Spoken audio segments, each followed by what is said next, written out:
Shalom, que Dieu vous bénisse de partout où vous nous recevez.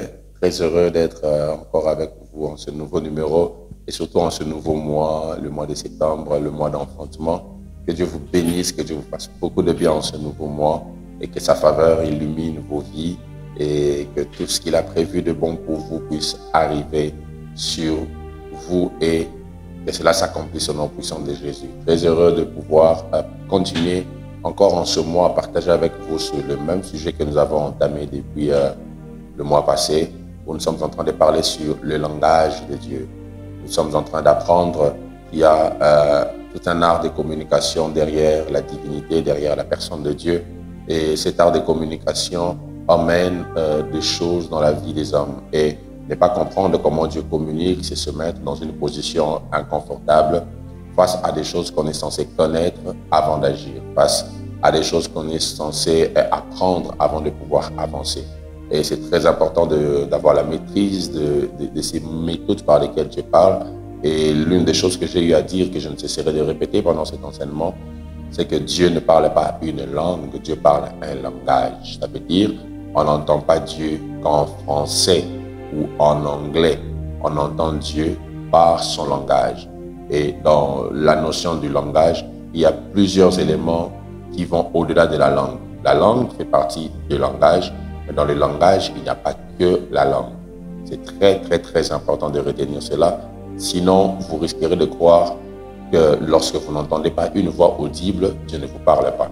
Donc, c'est très capital, très important de pouvoir avoir la maîtrise de ces notions élémentaires et surtout des notions très spirituelles.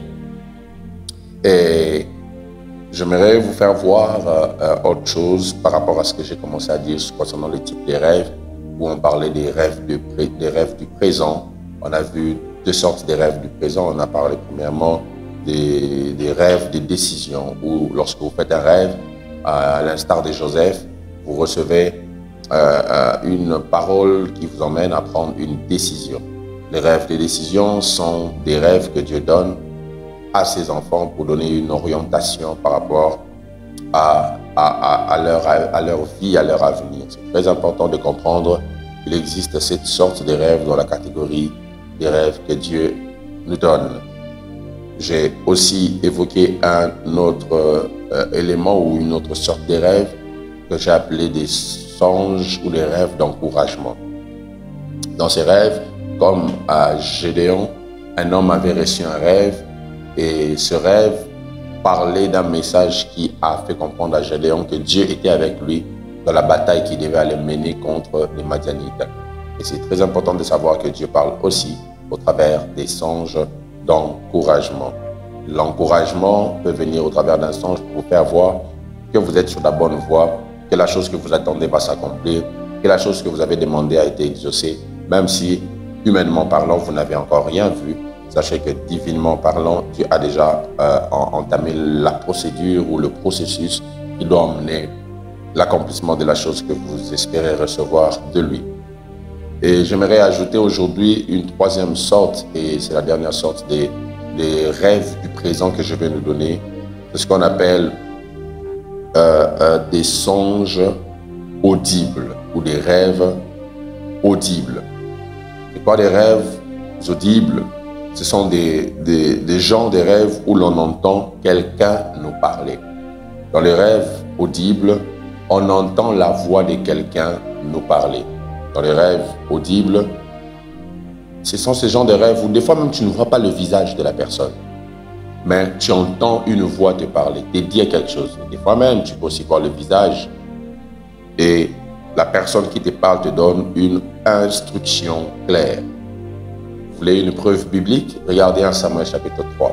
Cet homme, à 2 reprises, dormait, il a entendu une voix l'appeler. Et à 2 reprises, il est allé même vers Élie, pensant que c'est Élie qui l'appelait. Mais Élie avait compris que c'était un langage de Dieu. Dieu lui parlait dans le rêve, mais l'enfant ne comprenait pas. Et il lui a dit, pour la 3e fois, lorsque tu entendras la voix, voici comment tu vas répondre. N'oubliez pas que je vous avais dit que dans le rêve, on a le pouvoir d'agir. Élie apprend à Samuel comment il devait agir dans un rêve. C'est très important de le comprendre.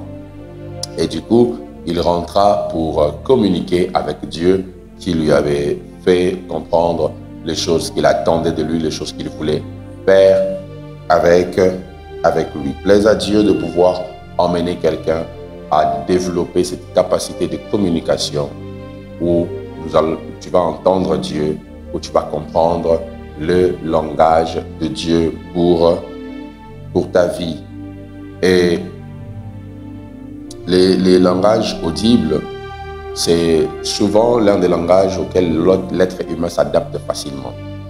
C'est l'un des langages auxquels nous nous adaptons facilement parce que c'est déjà lié à notre vie courante. Nous entendons régulièrement les gens nous parler. Et Dieu, quand il parle par ces langages, il vient souvent pour communiquer des choses précises, surtout en ce qui concerne la vocation. Très souvent, ceux qui ont reçu des appels de Dieu ont connu cette méthode de communication ou de langage qu'on appelle des rêves audibles ou même des voix audibles en dehors des rêves. Rassurez-vous, comme je vous avais dit, sachant que nous sommes tous friands de la voix audible, je veux beaucoup plus m'atteler sur d'autres méthodes que des méthodes de communication audible où nous attendons entendre une voix claire venant de Dieu. Le deuxième type de rêves, comme j'avais dit, ce sont des rêves du futur. Et c'est sur ça que je vais m'atteler un peu aujourd'hui. Les rêves du futur. Comme le terme l'indique, ce sont des rêves qui parlent du temps à venir. Ce sont des rêves qui montrent des choses qui vont venir dans le temps, des choses qui ne sont pas encore là, mais qui vont finir par arriver. Et dans les rêves du futur, nous avons plusieurs sortes de rêves, dont la première sorte, sont des songes d'avertissement ou des rêves d'avertissement. C'est ce genre de rêve où Dieu vient vous avertir sur les choses qui se préparent contre vous ou pour vous. Les songes d'avertissement, c'est ce genre de choses, des songes, où Dieu vient vous faire savoir qu'il y a un danger imminent qui se prépare dans le secret. Rappelez-vous de cette histoire de la Bible où un homme au nom de Pharaon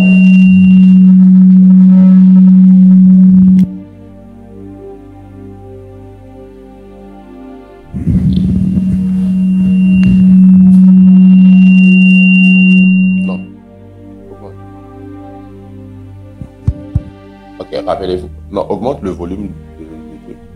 Et est-ce qu'on a un micro qui t'againe? T'as un micro.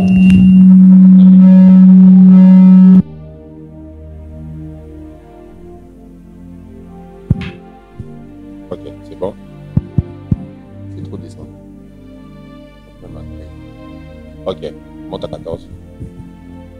Ok. Rappelez-vous. Non, monte à 14. Non, écoute. Rappelez-vous, Matthias Pona 400.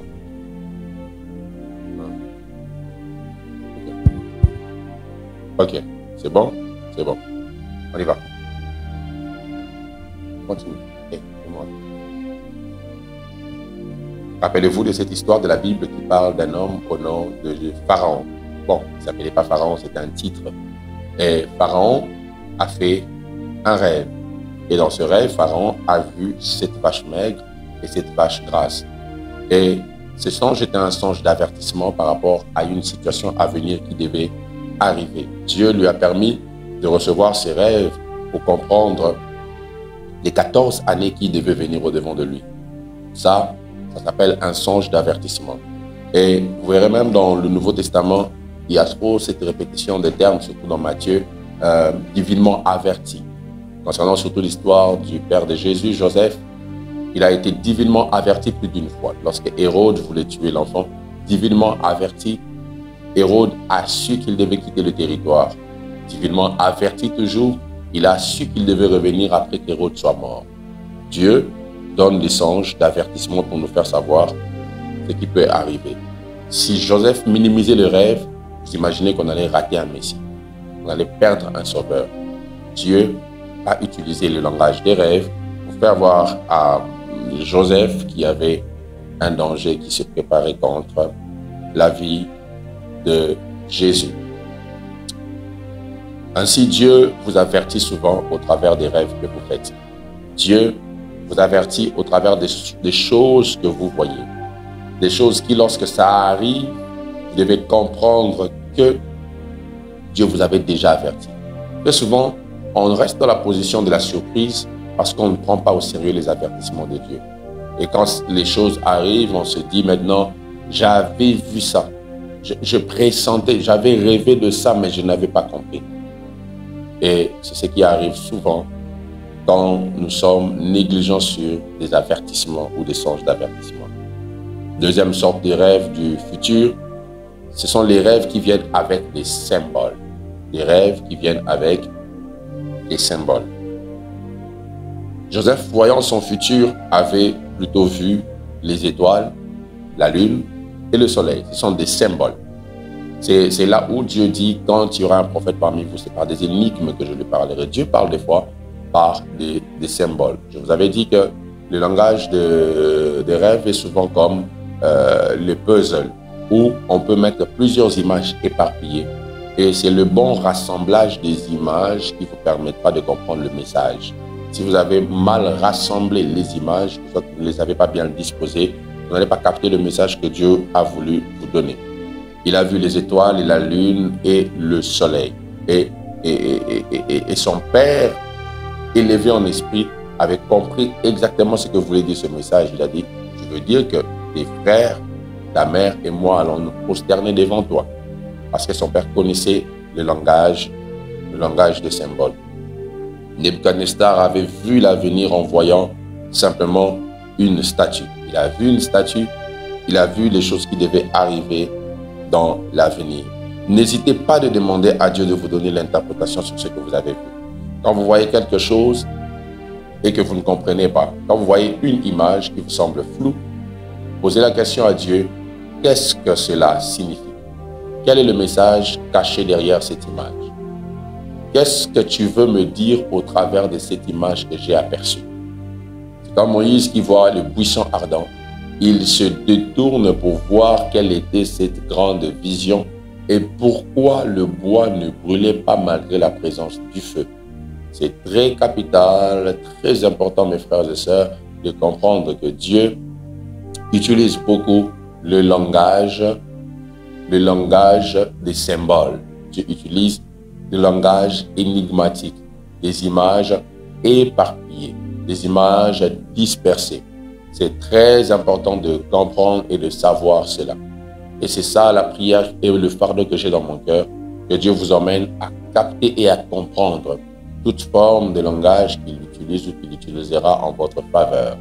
Ne pas comprendre le langage de Dieu, c'est se mettre dans une position de désorientation. C'est se mettre dans une position où on ne sait pas où est-ce qu'on doit aller et comment on doit y aller. Ne pas comprendre le langage de Dieu, c'est se mettre dans l'égarement. Dieu utilise beaucoup le langage des rêves.